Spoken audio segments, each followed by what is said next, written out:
जय हो जगत पावन प्रेम की। जय हो उस अनिर्वचनीय प्रेम की। उस प्रेम की जयकार हो जिसे पाकर फिर कुछ पाने की कामना नहीं रह जाती। उस चाह की जय हो जिस प्रेम चाह से कामना रूपी पिशाचनी का पूर्ण रूप से नाश हो जाता है। और अंत में हे यादव कुल के वंशधर वज्रनाभ, तुम जैसे प्रेमी की जय हो, जय हो। महर्षि शांडिल्य से श्री राधा चरित्र सुनने की इच्छा प्रकट करने पर महर्षि के आनंद का ठिकाना नहीं रहा। वो उस प्रेम सिंधु में डूबने और उबरने लगे थे। हे द्वारकेश के प्रपौत्र, मैं क्या कह पाऊंगा श्री राधा चरित्र को। जिन श्री राधा का नाम लेते हुए श्री शुकदेव जैसे परम हंस को समाधि लग जाती है, वो भी कुछ नहीं बोल पाते हैं। हाँ, प्रेम अनुभूति का विषय है वज्रनाभ, ये वाणी का विषय नहीं है। कुछ देर मौन होकर फिर बोलना प्रारंभ करते हैं महर्षि शांडिल्य। प्रेम पता है कैसा है? गूंगे के स्वाद की तरह है ये प्रेम। गूंगे को गुड़ खिलाओ और पूछो, बता कैसा है? क्या वो कुछ बोलकर बता पाएगा? हाँ, वो नाच नाच कर बता सकता है। वो उछल कूद करके हंसकर बता सकता है, पर बोल नहीं सकता। क्या बोले? ऐसे ही वत्स, तुमने ये मुझसे क्या जानना चाहा? तुम कहो तो मैं वेद का संपूर्ण वर्णन करके तुम्हें बता सकता हूँ। तुम कहो तो पुराण इतिहास या वेदांत गूढ़ प्रतिपादित तत्व का वर्णन कर मुझ शांडिल्य को कहो, पर प्रेम पर मैं क्या बोलूं? प्रेम की परिभाषा क्या है? परिभाषा तो अनंत है प्रेम की, अनेक कही गई हैं। अनेक कवियों ने इस पर कुछ न कुछ लिखा है, कहा है, पर सब अधूरा है। क्योंकि प्रेम की पूरी परिभाषा आज तक कोई लिख ना सका, कोई बता ना सका। पूरी परिभाषा मिल ही नहीं सकती, क्योंकि प्रेम वाणी का विषय ही नहीं है। ये शब्दातीत है। इतना कहकर महर्षि शांडिल्य फिर मौन हो गए थे। हे महर्षियों में श्रेष्ठ शांडिल्य, आपने प्रेम के लिए जो कुछ कहा वो तो ब्रह्म के लिए कहा जाता है। तो क्या प्रेम और पर ब्रह्म एक ही हैं? अंतर नहीं है दोनों में? मैं अधिकारी हूँ कि नहीं, हे महर्षि, मैं प्रेम तत्व को नहीं जानता। आपकी कृपा हो तो मैं जानना चाहता हूँ, यानी अनुभव करना चाहता हूँ। आप कृपा करें।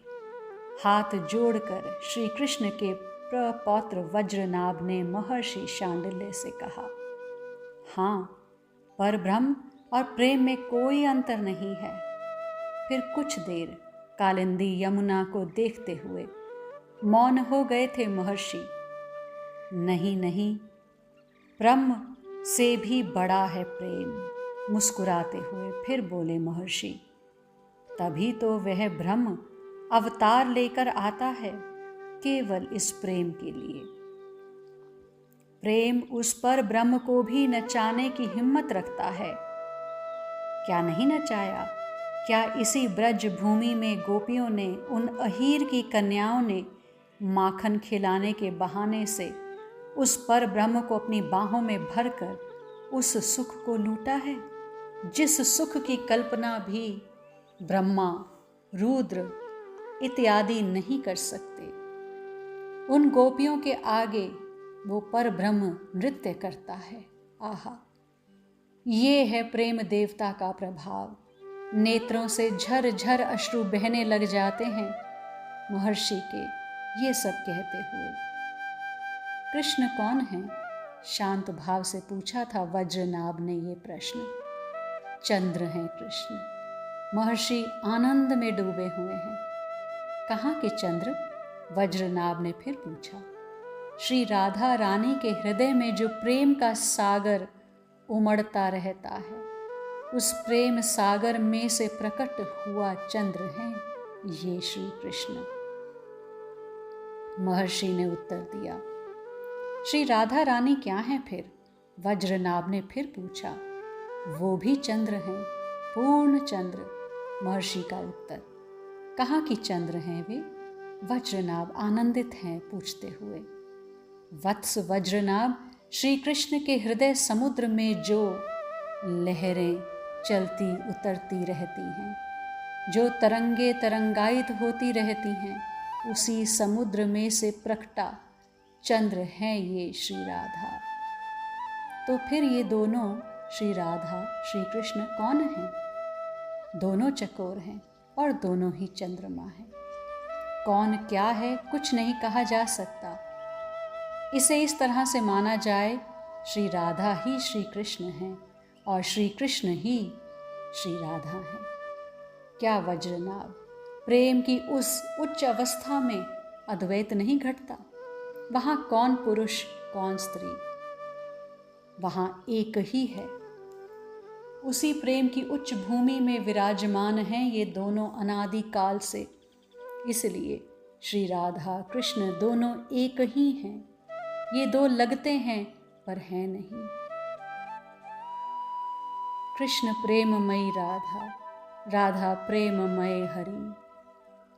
हे वज्रनाभ, जो इस प्रेम रहस्य को समझ जाता है, वह योगियों को भी दुर्लभ प्रेमा भक्ति को प्राप्त करता है।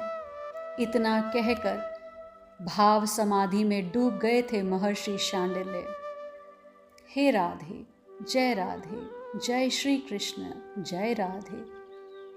ये आवाज काफी देर से आ रही है, देखो तो कौन है? एक सखी ने दूसरी सखी से कहा। कहो ना, ज्यादा शोर ना मचाएं। वैसे भी आज हमारे प्यारे उदास हैं, उनका कहीं मन भी नहीं लग रहा है। पर ऐसा क्या हुआ? सखी ने सखी से पूछा। प्यारे अपनी प्राण श्री जी को चंद्रमा दिखा रहे थे और मुख दिखाते हुए बोले कि तिहारो मुख तो चंद्रमा की तरह है मेरी प्यारी। बस रूठ गई हमारी राधा प्यारी। सखी ने कहा। पर इसमें रूठने की क्या बात है? फूलों की सेज लगाती सखी ने कहा। जब प्यारे ने अपनी प्राण श्री राधिका से उनके चिबुक में हाथ रखकर उनके कपोल को छूते कहा, चंद्र की तरह मुख है तुम्हारो। ओह, तो क्या मेरे मुख में कलंक है? मेरे मुख में काला धब्बा है? बस श्री राधा प्यारी रूठ गई। ओह, सखी भी दुखी हो गई। पर श्याम सुंदर को ये सब कहने की जरूरत क्या थी? पर श्री राधा रानी को भी बात बात में मान नहीं करना चाहिए ना। सखी आपस में बात कर रही है। प्रेम बढ़ता है, प्रेम के उतार चढ़ाव में ही तो प्रेम का आनंद है। यही तो प्रेम का रहस्य है, रूठना फिर मनाना। श्री राधे, जय राधे, जय श्री कृष्ण, जय राधे। अरे अब तू जा और देख ये कौन आवाज लगा रहा है। कह दे हमारे श्याम सुंदर अभी उदास हैं, क्योंकि उनकी आत्मा रूठ गई है। अब वो मनावेंगे फिर ही कोई बात होगी। जा सखी, जा कह दे उनसे। सखी बाहर आई। कौन हैं आप और क्यों ऐसे पुकार रहे हैं? क्या आपको पता नहीं है ये निकुंज है? श्याम सुंदर अपनी आह्लादनी के साथ विहार में हैं। हमें पता है, हमें सब पता है, पर एक प्रार्थना करने आए हैं हम लोग। उन तीनों ने हाथ जोड़कर प्रार्थना की सखी से। पर आप लोग हैं कौन? सखी ने पूछा। हम त्रिदेव हैं। अच्छा, आप लोग सृष्टिकर्ता, पालनकर्ता, संहारकर्ता हैं? सखी को देर ना लगी समझने में, फिर कुछ देर बाद बोली, पर आप किस ब्रह्मांड के त्रिदेव हैं? क्या? ब्रह्मा चकित थे। क्या ब्रह्मांड भी अनेक हैं? सखी हंसी। अनंत ब्रह्मांड हैं हे ब्रह्मा जी, और प्रत्येक ब्रह्मांड के अलग अलग ब्रह्मा होते हैं, रुद्र होते हैं, विष्णु होते हैं। अब आप ये बताइए कि किस ब्रह्मांड के आप लोग त्रिदेव हैं? कोई उत्तर नहीं दे सका। जो आगे आए भगवान विष्णु, हे सखी, हम उस ब्रह्मांड के तीनों देव हैं जहाँ का ब्रह्मांड वामन भगवान के पद की चोट से फूट गया था। ओह अच्छा, बताइए यहाँ क्यों आए? सखी ने पूछा। पृथ्वी में हाहाकार मचा है। कंस, जरासंध जैसे असुरों का अत्याचार चरम पर पहुंच गया है। वैसे हम लोग चाहते तो एक एक अवतार लेकर उनका उद्धार कर सकते थे, पर ब्रह्मा चुप हो गए। तब भगवान शंकर आगे आए और बोले, हम श्री श्याम सुंदर के अवतार की कामना लेकर आए हैं सखी। उनका अवतार हो और हम सबको प्रेम का स्वाद चखने को मिले। भगवान शंकर ने प्रार्थना की। और हम लोगों के साथ साथ अनंत योगी जन, अनंत ज्ञानी जन हैं। अनंत भक्तों की ये इच्छा है कि श्री श्याम सुंदर की दिव्य लीलाओं का आस्वादन पृथ्वी में हो। भगवान विष्णु ने ये बात कही। ठीक है, आप लोग जाइए, मैं आपकी प्रार्थना श्याम सुंदर तक पहुंचा दूंगी। इतना कहकर सखी निकुंज में चली गई। निकुंज में श्याम सुंदर मनाने का प्रयास कर रहे हैं, मनुहार कर रहे हैं।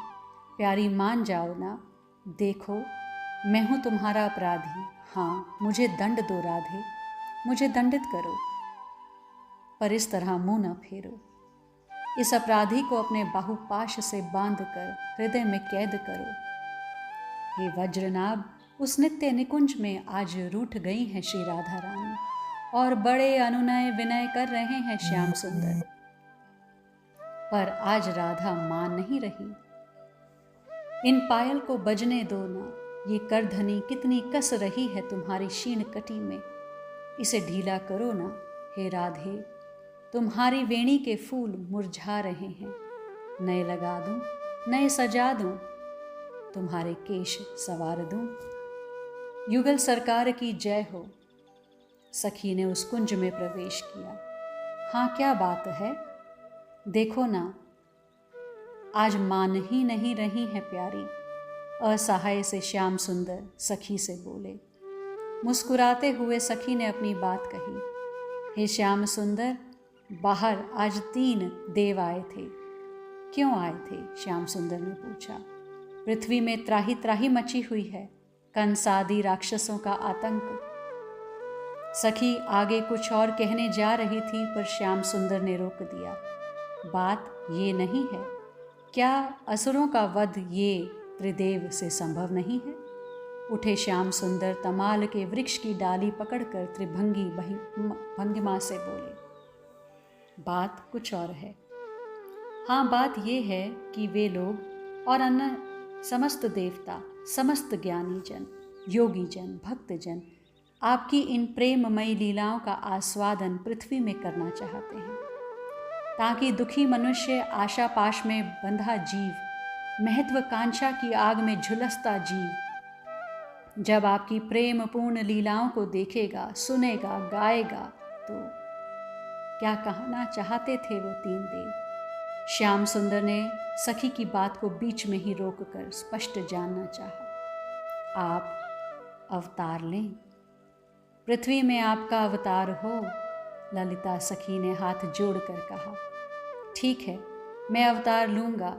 श्याम सुंदर ने मुस्कुराते हुए अपनी प्रियतमा श्री राधा रानी की ओर देखते हुए कहा। चौंक गई थी श्री राधा रानी, मानो प्रश्नवाचक नज़र से देखा था अपने प्रियतम को। मानो कह रही हो, मेरे बिना आप अवतार लोगे? नहीं नहीं प्यारी, आप तो मेरी हृदयेश्वरी हो, आपको तो चलना ही पड़ेगा। श्याम सुंदर ने फिर अनुनय विनय प्रारंभ कर दिया था। नहीं प्यारे, अपने हाथों से श्याम सुंदर के कपोल छूते हुए श्री राधा ने कहा। पर क्यों, क्यों राधे?